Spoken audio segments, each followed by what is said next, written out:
Hello guys, welcome back to the channel, welcome back to the garage, and welcome to me doing something I should have done a couple weeks ago and doing it now. So in Pennsylvania, tomorrow we are supposed to get our first like real substantial snowfall, really our first snowfall at all. And we're supposed to get up to like a foot, 18 inches, something like that, depends where you're at, all that kind of stuff. So I wanted to be prepared. The big issue, especially where I live, I have cornfields coming to my house, so really getting in and out of the driveway isn't the big deal. The big deal is getting in and out of my road because it tends to just drift shut, all that kind of stuff. So I wanted to make sure we were prepared. Now, we have our brand new F350 Super Duty, and this is not the truck for that job. This truck would be more than capable in the snow, but why take our brand new Super Duty when we have our lovely second gen Veronica that we could take? So this truck is an 01 gas truck, as many of you guys know. Really, she is just kind of around anymore. I would love to redo the truck, but until we build a shop, that's not going to happen because she lives outside. Well, the last few years, we used Moby Dick in the wintertime when we had rough weather because that truck I cared about even less than this. This thing's just got sentimental value to me, but it is more than capable in the snow and all that. It's a stick shift also, which is nice for the snow and all that. But anyhow, this is our truck that's rotting out. Why take the brand new truck? So I've been going over Veronica, making sure everything is good.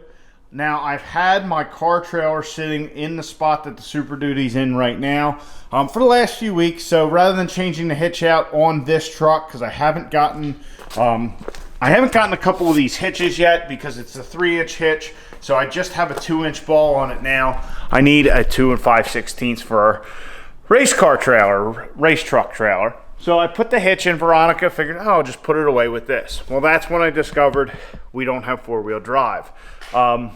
So, like I said, we've been using Moby Dick the last couple years. That truck is now blowed up because well, you guys saw the video. Anyway, just because I'm hard-headed, that truck is still here but needs to go, doesn't run. So anyway, we don't have 4-wheel drive with Veronica.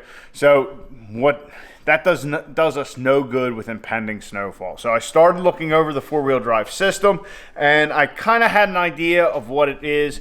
These 4-wheel drive systems are actually vacuum operated. So I proceeded to climb under the truck to look at our vacuum line. So got down under here.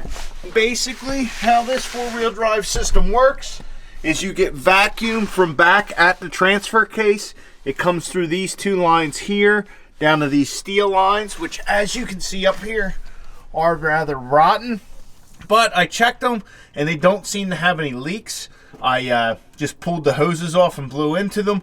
So then that got me thinking maybe the diaphragm is bad, which we really don't have a solution for. Now, if you check that out on the YouTube, our buddy Dylan, Dirty Diamond Diesel, he has a video where he actually pulls this whole assembly out. It's very easy. There's like 4 bolts. So you pull that whole actuator assembly out, because this is what actually connects the front axles. So that way you have your 4-wheel drive, or connects the front axle, I should say.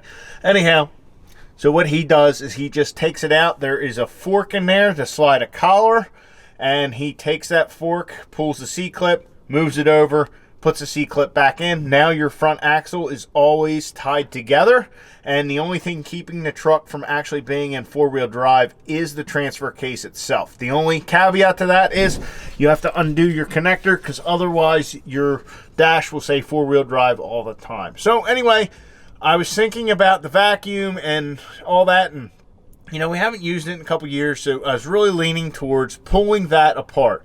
So I did some more YouTube research, and I came across something else that's interesting that actually applies to our truck.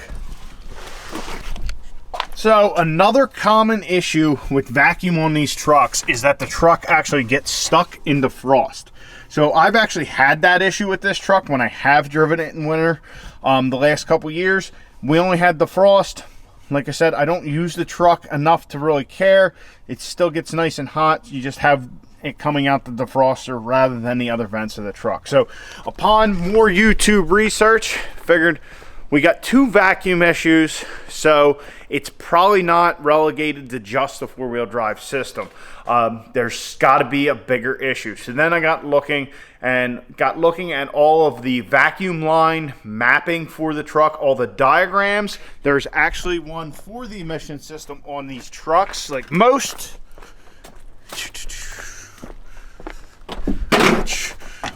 which is right here. Which is right here. So as you guys can see, here is our engine. You know, we have a vacuum line going to the brake booster right here. We have, you know, the rollover valve at the tank. That all goes over here. We got a solenoid, leak detection pump, all this kind of stuff. That all comes over and goes to the engine, which comes right here. Whoa.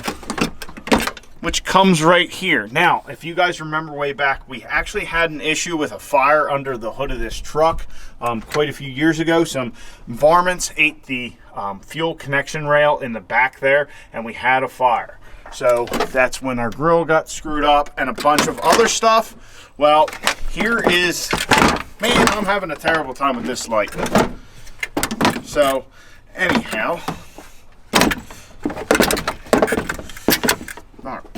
anyhow, one of these lines, this line was all crispy as well, and that's this line right here.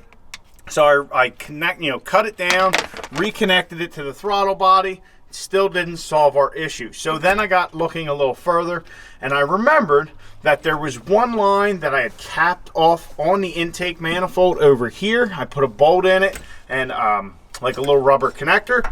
Well, if we look, there is a little port on our diagram, and that is for climate control, vehicle speed control, otherwise cruise control, and 4x4 axle when equipped. So that was our problem. It was actually our fire a few years ago that was the issue, and our vacuum lines haven't been connected since. So obviously I haven't tried to use 4-wheel drive since then, or at least I tried and didn't realize it wasn't working, but we have since fixed our issue.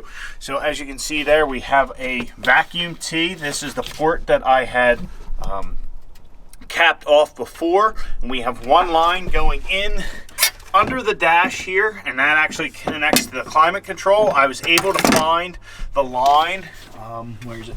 The line back here. I was able to find it under the dash and get it back out. It's actually between where the heater core is, so hopefully it doesn't get too hot and burn up. But I have that there, so we have our heater controls back, and also I found the line over here. Ugh. And as you can see there, I just have a piece of tubing connecting the two. But this white vacuum line here is now for our 4-wheel drive, so now our 4-wheel drive will actuate. So I figured out the problem. I really just wanted to make this video so you guys can see kind of the troubleshooting process I went through here. Now, if you have a Cummins truck, which most of you who are watching this do, it actually has a pretty similar system. All the lines, as far as I could tell from the videos I saw, go to the same spots. The only difference is they won't come off the engine and the intake manifold. They will actually come off of, there is a vacuum pump down here on those trucks. So I'm going to show you guys right now. If I whoa, there goes my stool. Anyway, if I disconnect this line right here, so there's our vacuum line.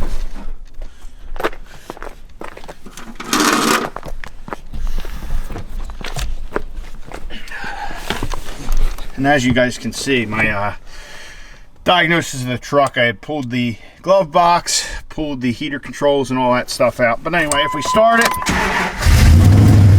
right, we're in neutral. Look at the dash. Pull back the lever, no 4-wheel drive indication. Pull the lever back, still no 4-wheel drive. Turn our heater on. We're getting nothing out of the vents here. I don't have a piece of paper. And then as far as our vents go, if we put our vent, it should be on full blast here up top. We're not getting anything. Up top here, as you guys can see, we're getting full blast up top on our defroster. So Our lever's already back in 4-wheel drive.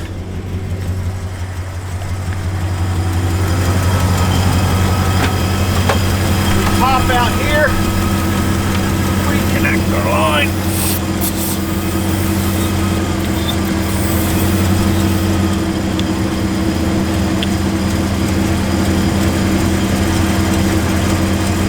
Got our line reconnected.